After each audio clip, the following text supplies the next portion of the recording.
জার্মানির আমরা যে শহরে থাকি মানে রদেনবার্গ অব দ্য টাওয়ারে এই শহরের ট্যুরিজমকে অ্যাট্রাক্ট করার জন্য একটা নাগরদোলা অ্যাড করা হয়েছে। মধ্যযুগীয় এই শহরে ট্যুরিস্টরা যাতে একদম সিটির টপ ভিউ এক্সপিরিয়েন্স করতে পারে তাই জন্যই সরকারের পক্ষ থেকে এই উদ্যোগ। ডেফিনেটলি এই নাগরদোলাটা একটা সরকারি প্লেসেই রাখা হয়েছিল, তো সরকার বাধ্য হলো 15 দিনের মধ্যে এই রিজেন্ট বা নাগরদোলাটাকে বন্ধ করতে। যেখানে নাগরদোলাটা প্লেস করা হয়েছিল তার চারপাশে কিন্তু সাধারণ মানুষের বাড়িঘর ছিল। এত বড় একটা নাগরদোলা ডেফিনেটলি অনেক পাওয়ার লাগতো। রাত্রিবেলা 9:30 অবধি চলতো এই নাগরদোলাটা।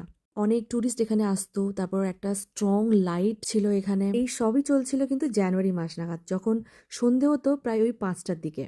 এখানকার মানুষজনের তো তাড়াতাড়ি ডিনার করে ঘুমিয়ে যাওয়া অভ্যাস। স্বাভাবিকভাবে এত লাইট, এত টুরিস্ট, এই সমস্ত জিনিসপত্র রাত্রিবেলা ওই 9টা 9:30 অবধি ওগুলো ওদেরকে খুব বদার করছিল। জার্মানিতে প্রতিবেশীদের একটা রাইট আছে। 3জন প্রতিবেশী মিলে তাদের লয়ারদের সাথে কথা বলে গভর্নমেন্টের কাছে নোটিশ পাঠায়। পরবর্তীকালে তারা এই কেসটা জিতেও যায় এবং গভর্নমেন্টকে এটা বন্ধ করতে হয়।